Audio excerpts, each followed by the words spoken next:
Hey guys, welcome back to another video. Today I'm going to do an overview of the Edgun Leshiy 2. I'm going to explain how it works, some of the things I've learned about it so far. Today is not going to be a take-apart video.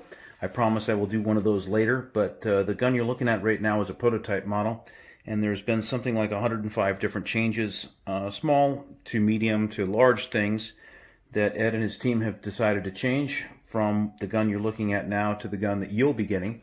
So there's no sense of taking it apart and showing you the valve and the regulator and how everything works.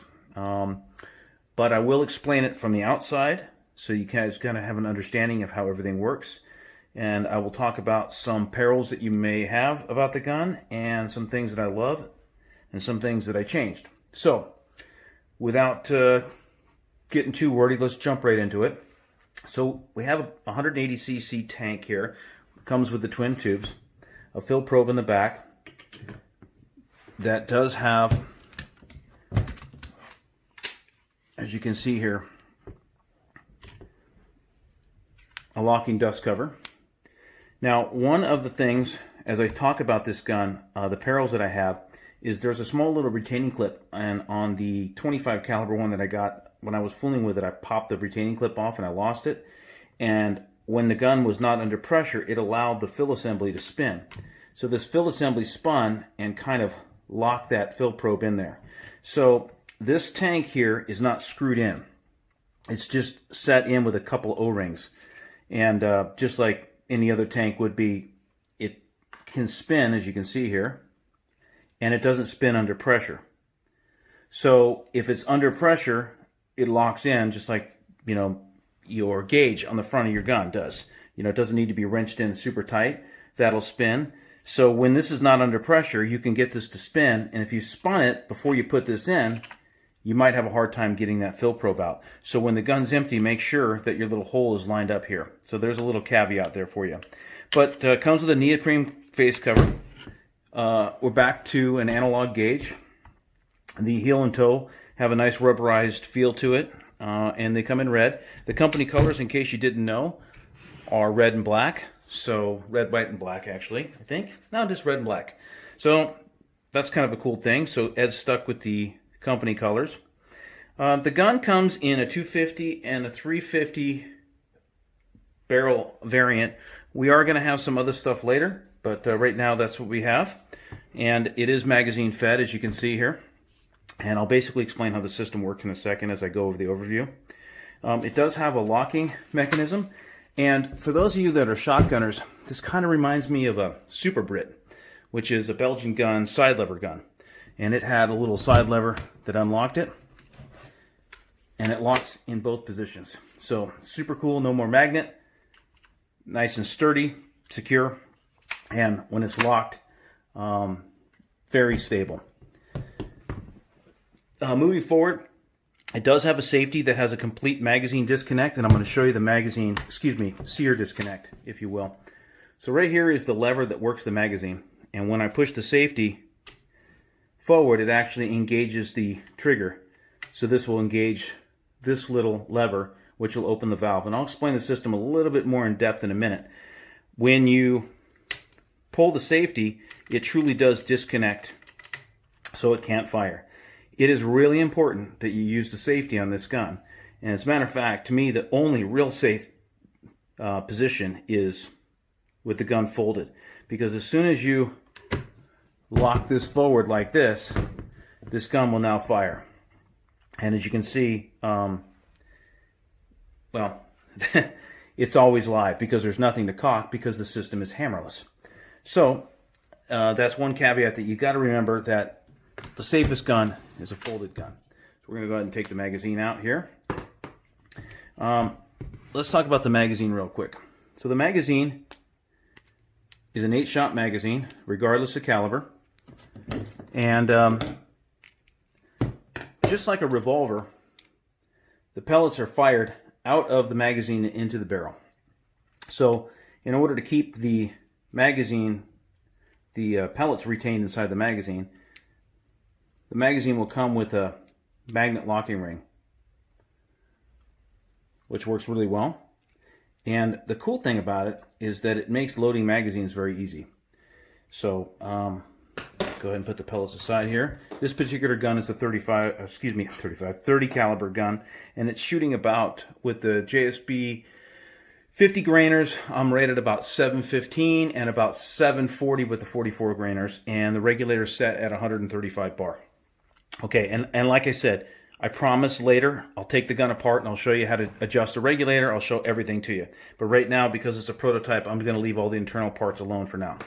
Okay, I did take this gun apart down to the last little screw and put it back together. I did need a couple little video chats with Ed to get it back, but I got it back and he wasn't too frustrated with me, so I consider that a huge success. Although the tone of his voice, basically I was only going to get one shot to get it back together. So, but I got it back together. It works perfectly. So let's move forward. Now, you may have heard that if you shoot this gun without the magazine inserted, that you'll have a plastic piece that flies out. It's not the end of the world, but it can fly out. This is your transfer port size. It has an O-ring in here, and it needs to have the magazine in place in order to seal. So let's talk about setting the barrel and what you have to do that. So as you can see here, the barrel is flush with the breech face. Now, it's really important. You know what? Let's go ahead and take the moderator off and I'll show you how to set the barrel. So the moderator is attached by 2 screws, and I do believe that this is going to be, this attachment might change a little bit. I remember in one of the videos Ed showing me that he was going to change something that he didn't like about how this connected. So use that with a grain of salt. This may change. Okay, so this is an Alpha Precision barrel, unchoked, 250 millimeter. I think it's a 12 groove. I don't remember. Don't quote me on that. I'll get you the barrel specs later. There are 4 3 millimeter tensioning screws right here in the front. This is how you're going to change your barrel.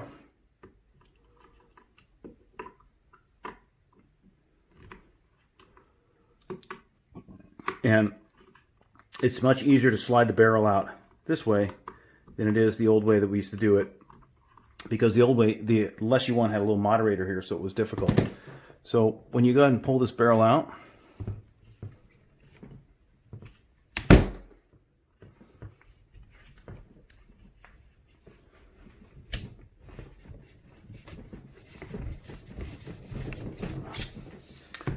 and there's your 250 barrel. Now, how do you orientate the barrel? Let's talk about that. Do you see that conical design right there?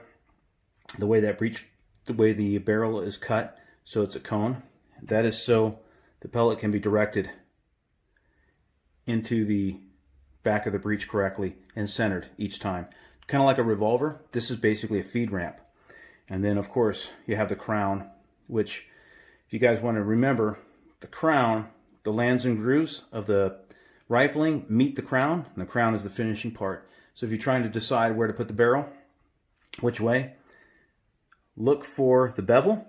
The bevel is your breech. Okay, so now to insert the barrel, you're just going to slide it in. Of course, it's going to be tight because everything at Gun World is tight. Now, I left this barrel a little proud. You see that right there? I do not want to leave it that way. And the reason I don't want to leave it that way is that I can't have that barrel hang up on that magazine and prevent that magazine from rotating. So what I'm going to do is use something flat, credit card, razor blade, something, and match the breech face with it. Now that I've got the breech face matched, I can go ahead and tighten it down with my 3 millimeter hex. And I don't know, I didn't talk to Ed about this, but it makes sense to me to tighten this like you would a car tire. Not to just screw each one down tight, is to do them in order. This is a pinch fitting right here that squeezes the barrel. So, and how tight do you do it? Tight. All right, that's it. Okay, so that's your barrel change. Now, what you want to do is when you put your magazine in here, you want to make sure that it doesn't feel like it's dragging. Center that for you. Okay, so we're good to go. Now you can put your moderator back on, and we can go ahead and, it's got 2 retaining screws. You line up your 2 retaining screws with your retaining bolts in the front, 4mm, and again, I always feel like the same thing is like you don't just torque one side. You always do them in pieces, just like you do a car tire. And this doesn't require gorilla strength. All right, let's talk about the grip for a second. Now you can see I already modified my grip. Of course I did, right? This is an A2 grip, an mil-spec AR-15 A2 grip, and as long as you don't buy one with a beaver tail, it'll fit. It's a 4mm hex wrench inside here. This is going to be different than, let's see if I can remember my mil-spec. I think mil-spec is 1/4 inch flathead screw by 28 by 7/8. That I think is the mil-spec screw with a locking washer. So here's your mil-spec screw right here. That goes for your A2. So when you get your new grip, if you want to buy an AR-15 grip, you're going to get rid of the 1/4 inch by 28, and you're going to use your 4mm that comes with the gun. It'll fit in there no problem. I use the locking washer on it. The reason why I changed the grip is, to me, well, some people like this grip. This is a very AK-47 grip. I totally get why Ed and his team does that, because this is their battle weapon. And when you have trained on a certain gun, you have a certain hand position, everything feels comfortable to you. For me, I've spent my life with an AR-15. And so if you look at the 2 grips here, you can see that one has an angle that's a little bit more than the other. Now, I'm going to tell you what the problem is with that. So here is your little retaining nut that you're going to put back in there. And then play your little operation game and tighten it down. So one thing about, if you want to use an AR-15 grip, they generally sweep backwards a little bit. So if you're planning on later putting a bottle on here, you can see here that there's going to be a little bit less room because of the grip sweeping back as opposed to being straight up and down. So that's one thing you might want to think about. The grip that I picked obviously has a little bit more of a sweep back. So let's talk about how the gun works. I know everybody's been curious about it. This is a regulated gun. I'm going to pull this sleeve back here. This part right here is the plenum. The regulator sits right here. Everything back from here and to here is the air tube. So you can see it's quite a large plenum. The valve system sits right back here. It's hammerless and pressureless. So it drains the pressure off of the top of the face of the valve. And opposed to normally what you do is you hit a valve open, this actually pushes a valve open. So when it pushes the valve open, air rushes in from the plenum, past the regulated air comes in past the plenum. Right here there's a small little cutout that redirects air into this piston, and I'll explain the cycling action in a second. But the majority of the air comes out of the transfer port, pushes the pellet into the barrel. The pellet gets centered by the conical design, the feed ramp that's built on the barrel, and everything works just fine. Magazine rotates one time, fire again, and it happens again. This lever right here pushes this lever, which is actually pushing your valve open, and the air gets bled off out of the valve as it closes. It's a rapid trigger, basically, valve system. So it doesn't have any pressure sitting on top of the valve, so the valve can open with just a lever. You don't need to smack it with a hammer. The advantage of this system is that I'm no longer set by a regulator pressure. When you normally have an engineer build a gun, they build a hammer weight and a spring weight in anticipation for a range of regulator settings. So if I'm an engineer and I build an air gun and I say, hey, you know, I'm going to maximum reg pressure I expect this gun to be at is 150 bar. So I'm going to set a force to figure out what that is going to be to open that valve, because there's pressure sitting on top of that valve. This system's different, so I'm no longer set with a certain regulator pressure. I could actually run this unregulated if I want to. I'm not telling you guys to do it, but you could do that. So you could just run this because there's no pressure. So it's going to open the valve the same amount of distance each time. I no longer have to worry about valve dwell time, which is when you hear these guys on the forum, they talk about, oh, this and balance that. What they're really talking about is opening the valve enough time to dump the plenum, the proper amount, so that your valve's dwell time is such that your plenum gets dumped each time and gives you a metered dose. This is all gone because the valve is so fast, it opens and closes, it dumps it each time. So we're going to set most of the pressure with the transfer port size and the regulator setting. So, and there'll be solutions for that for you guys that want to tune these things. But really, honestly, this is a plug and play gun. It's not as complicated as I'm making it seem. Now, remember, I told you there's a little, right here, there's a rotary transfer port that drives air from the valve through the rotary transfer port, out the main transfer port. And then there's a small little cutout here. Looks like it's about a 45-degree cutout that grabs some air. Now that air drives a piston. There's a little ball in here. It drives a piston, which drives a cam, which is what's sitting under the silver piece. That cam then rotates a pre-measured cam onto this worm drive, which is spring-loaded, so it always engages the magazine. And that air that gets redirected here, that small amount, rotates that cam, and then the magazine turns. And that's basically how the system works. So it's pretty simple. It's not super complicated. Some other features that the gun has is it comes with a quick detach QD ring, so you can put your single point sling in here. I am a 2-point sling guy, so I'll probably run one in the front and one in the rear. And shot count. Let's talk about shot count and energy. Right now, setting at 135 bar.